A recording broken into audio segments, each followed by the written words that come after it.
pessoal, tudo bem com vocês? Sejam bem-vindos a mais um curso aqui do Instituto de Linguagem Bíblica. Nós vamos estudar, tintim por tintim, mais detalhadamente, a Teologia Bíblica do Gerhardus Voss, publicado pela editora Cultura Cristã. Essa é a nossa primeira aula, nós vamos dar uma introdução que está aqui já presente no livro. Eu não vou falar muito sobre o Gerhardus Voss, porque eu ainda vou comprar a biografia dele, que tem em inglês, e eu trago para vocês um episódio só falando da vida dele. Mas basicamente ele nasceu na Holanda e quando ele tinha lá os seus 19 anos, lá em 1881, ele se muda para os Estados Unidos e ele começa a sua carreira como teólogo, e ele vai dar aula na Universidade de Princeton até 1932, se não me falha a memória, né? E ele falece em 1949.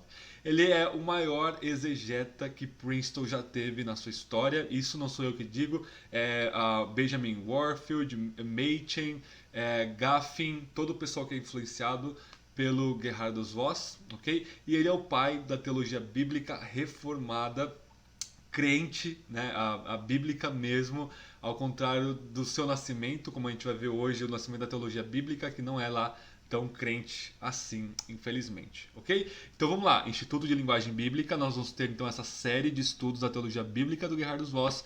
Nós estamos tendo uma série de hermenêutica bíblica, 40 questões para se interpretar a Bíblia. Estamos tendo uma série de todos os livros, resenha, né, de todos os livros do Kevin Van Hooser para vocês, e ainda nós traremos algumas reflexões sobre o uso da Bíblia e teologia aqui no Paraíso Perdido, do John Milton. Então aguardem Milton, ainda vou gravar essa semana para vocês, ok?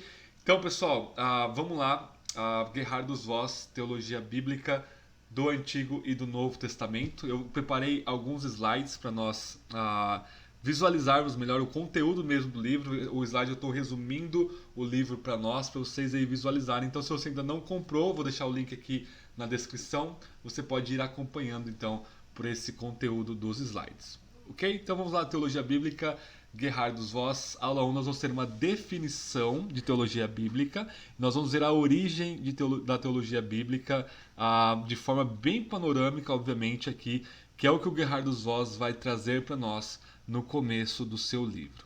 Ok? Então, vamos começar com a seguinte definição aí de teologia, né? De acordo com a sua etimologia, né? Nós temos aí a palavra grega theos e logia, né? Na palavra teologia. O Gerhardus Voss vai trazer como teologia sendo a ciência concernente a Deus, a definição mais básica, mais dicionarista aí do Voss para nós. Esse trecho, todos os trechos que eu trago para o slide, pessoal, são diretamente do livro. Ok? Então o Voss vai dizer o seguinte: outras definições ou induzem ao erro, ou quando examinadas mais de perto, acabam por conduzir ao mesmo resultado da definição citada. Então essa definição mais básica que ele traz para nós, ele crê que é a melhor, né? Aquela que vai nos livrar de erros, né? Como um caso frequente, a definição de teologia pode ser examinada como a ciência da religião, né? Se nessa definição religião deve ser entendida subjetivamente como significando a soma total dos fenômenos ou experiências religiosas no homem, então ela já está incluída naquela definição da ciência da antropologia que lida com a vida psíquica do homem. Ela tem a ver com o homem e não com Deus. Seria então, se ele está falando aqui, pessoal, se religião, se teologia tem a ver com a nossa subjetividade religiosa apenas, isso não é teologia, isso é antropologia. Ok? Isso é muito interessante ele dizer isso lá no começo do século XX, porque nós temos aí um movimento de antropoformização, né? Um movimento de pegar a teologia e e tornar ela uma antropologia muito grande já no final do século XIX aí, com alguns filósofos e teólogos. Ok?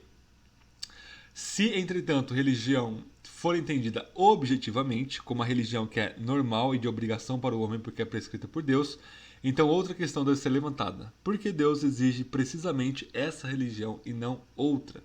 Portanto, em última instância, ao lidar com religião, nos encontraremos lidando com Deus. Então, o Gerhardus Voss vai falar para nós que, trazendo aqui um conteúdo que eu não coloquei no slide, né? Basicamente, que a teologia é sobre Deus, e Deus, como um ser invisível, nós só podemos ter conhecimento sobre ele se ele se revelar a nós. A nossa imaginação, criatividade, força, intelecto, a tradição não podem penetrar nessa invisibilidade de Deus. Não somente Deus é um ser espiritual e, portanto, invisível, mas também ele infinitamente transcende, né, pessoal, qualquer pensamento nosso. Então, se nós vamos saber sobre Deus, obviamente é por revelação. Ok? Então, a revelação aqui é o ponto de partida do Guerrar dos Vós. Ele vai trazer para nós que ele vai dividir a teologia em 4 grandes áreas. Ok? E aí cada teólogo muda um pouco, né? Hoje em dia nós temos muitas outras áreas, por assim dizer, divididas aí, né? Mas a suma das divisões teológicas estão aqui, pelo menos no entendimento do começo do século XX, né? Teologia exegética, que vai lidar com a interpretação do texto bíblico. Teologia histórica, que vai lidar com a recepção histórica do texto bíblico. Teologia sistemática, que vai sistematizar toda essa informação exegética histórica. E a teologia prática, ou seja, o que isso tem a ver com a minha vida. Nós estamos vendo as resenhas do Van Hooser, que ele meio que quebra essa divisão da teologia prática, dizendo que toda teologia tem que ser prática, né? Quer seja exegética, quer seja sistemática.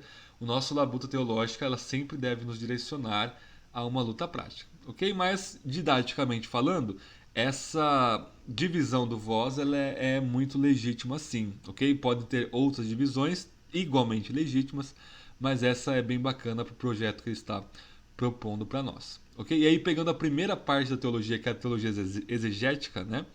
Ele vai dizer o seguinte: num sentido mais amplo, compreende as seguintes disciplinas.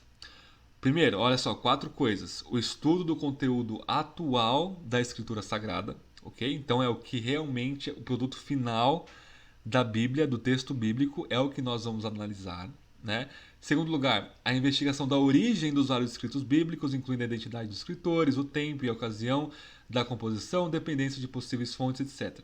Isso é conhecido como introdução e pode ser considerado como um desdobramento do processo de exegese propriamente dito. Então, na época do Voz, a introdução à Bíblia, a introdução ao Antigo, a introdução ao Novo Testamento, vai lidar com essas questões de pano de fundo, né? Então, essa segunda dimensão da teologia exegética vai lidar com a historicidade do texto, né? Então, quem foi o autor, qual é o contexto histórico, quais as fontes possíveis que o autor usou para compor ali o seu livro. É muito comum no Antigo Testamento, né? Mesmo em Moisés, você está lá, conforme está escrito no livro tal, e esse livro nunca foi achado por ninguém. Então, esse livro existia na época, foi perdido, mas se torna uma fonte do escritor bíblico, né? Então, a exegese ela demanda, primeiro, o estudo atual do texto sagrado, em segundo lugar, o estudo do contexto histórico em que ele está. Ok? Em terceiro lugar, a colocação da questão sobre como esses vários escritos vieram a ser coletados e reunidos na unidade de uma Bíblia ou livro. Essa parte do processo recebe o nome técnico de canônica. Então, esse processo canônico é como nós sabemos qual livro está no cânon, qual foi o processo de canonização do livro, e nós devemos levar em conta esse processo canônico. Essa divisão que o Voss faz, existem muitos outros tipos de divisão, mas essa é a que ele propõe para nós, né? E em quarto lugar, tomando por base então o texto, o contexto histórico e a unidade canônica, nós temos então a teologia bíblica, né? O estudo da autorrevelação atual de Deus no tempo e no espaço, que retrocede até o primeiro compromisso de escrita de qualquer documento bíblico, autorrevelação essa que por longo tempo continuou a acontecer com o registro escrito do material revelado. Esse quarto procedimento é chamado de teologia bíblica. Então a teologia bíblica ela vai lidar então com o desenvolvimento canônico do texto bíblico em seu contexto histórico, abarcando os três pontos anteriores. Tudo bem? Então, como ele vai definir teologia bíblica? Nós temos 4 principais características da teologia bíblica proposta por Gerhard dos Voss. Primeira característica: existe uma progressividade histórica do processo de revelação. Ok? Então a revelação não foi dada de uma vez por todas, como é no Islã. Alá escreveu tudo de uma vez. Alá não. Maomé escreveu tudo de uma vez, né? Ou outros livros que você tem ali uma só pessoa escrevendo. Não. A Bíblia ela é uma progressão histórica nesse processo de revelação, né? As coisas foram reveladas poucas no começo e essa revelação foi aumentando até que ela culmina em Jesus Cristo. Segunda característica é a real incorporação da revelação na história, ok? Então não existe dicotomia entre teologia e história. Nós temos na Bíblia uma história teológica, ok? E uma teologia histórica, se a gente pode dizer assim, mas o melhor é uma história teológica, história sobre os atos de Deus e a palavra de Deus, redimindo o seu povo e julgando os rebeldes, né, na história. Em terceiro lugar, nós temos a natureza orgânica do processo histórico observável na revelação, ok? Então nós podemos observar a organicidade, nessa crescente do texto bíblico, que começa com uma semente. A semente da Bíblia é Gênesis 1, 2 e 3, e essa semente se transforma numa árvore imensa, né? Que escapa a compreensão de uma pessoa só, é por isso que a gente faz isso em comunidade, né? E em quarto lugar, o quarto aspecto da revelação determinante do estudo da teologia bíblica consiste em sua adaptabilidade prática. Isso é muito legal, porque tem muita teologia bíblica hoje que não traz a aplicação prática, ok? Para vós, a teologia bíblica ela é eminentemente prática, ok? Vamos falar um pouquinho sobre a origem da teologia bíblica e nós já encerramos essa primeira aula. O primeiro a fazer separação da teologia bíblica, pessoal, de forma formal, né, de forma assim acadêmica, foi esse sujeito chamado J.P. Gabler, que para facilitar a nossa fonética nós vamos chamar de Gabler, ok? Ele tem um tratado intitulado De Justo Discrimine Theologie Biblicae et Dogmaticae, né, a justa discriminação ou distinção da teologia bíblica e da dogmática. O Gabler percebeu corretamente que a diferença específica da teologia bíblica se encontra no seu princípio histórico de abordagem. Então ele foi o primeiro a enfatizar esse período histórico. O Voss vai dizer que teologia bíblica é usada de várias formas, é um termo muito amplo na sua época, hoje já é mais consolidado, né? Por exemplo, é usado como textos provas em teologias sistemáticas, é usado como uma metodologia do pietismo contra algumas correntes ali que eles combatiam, né? E o Gabler ele foi o primeiro a propor essa abordagem orgânica histórica, ok? Só que, infelizmente, tanto o impulso da percepção e a maneira de sua aplicação estavam influenciados pelo racionalismo da escola de pensamento a qual ele pertencia. A característica principal dessa escola era o desrespeito pela história e tradição e o correspondente louvor à razão como a única e suficiente fonte do conhecimento religioso.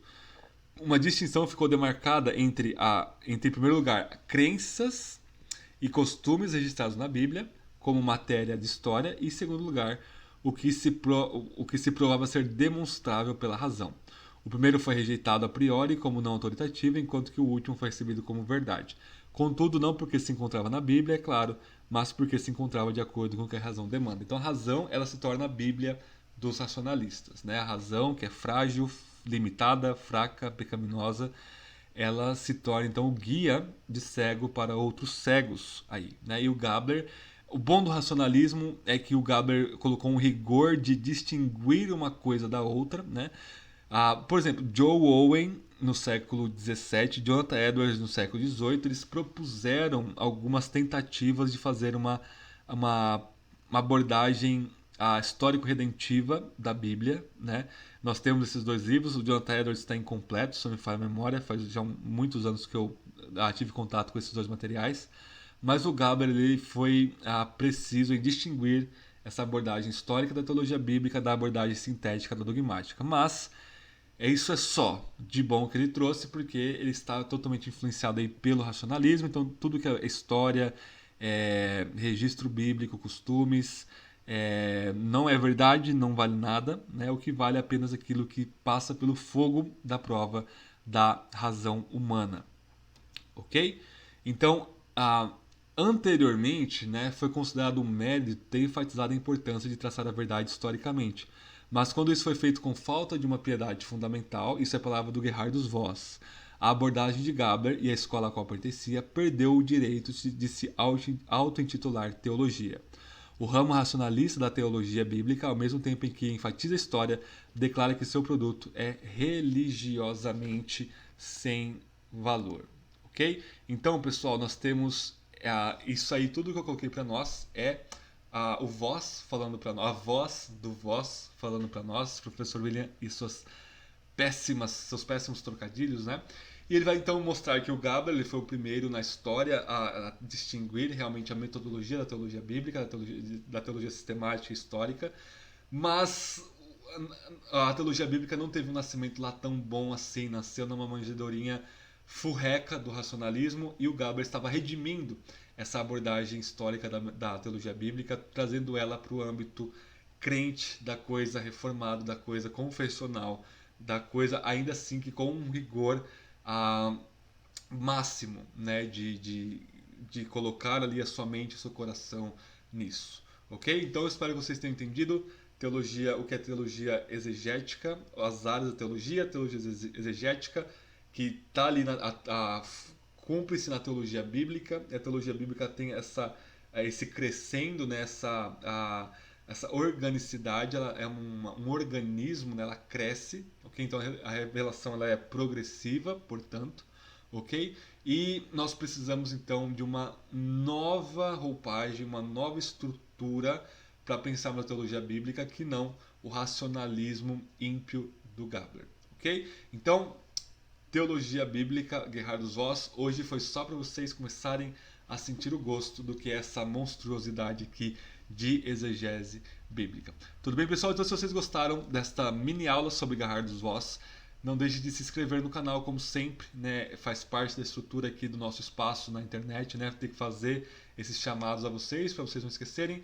Deixe seu like, converse comigo sobre o Voss Teologia Bíblica aqui nos comentários, ok? Depois do Voss, e talvez entre uma aula e outra do Gerhardus Voss, eu vou trazer muitos outros livros de teologia bíblica, e eu pretendo cobrir todos os livros de uma série chamada New Studies in Biblical Theology, Novos Estudos em Teologia Bíblica.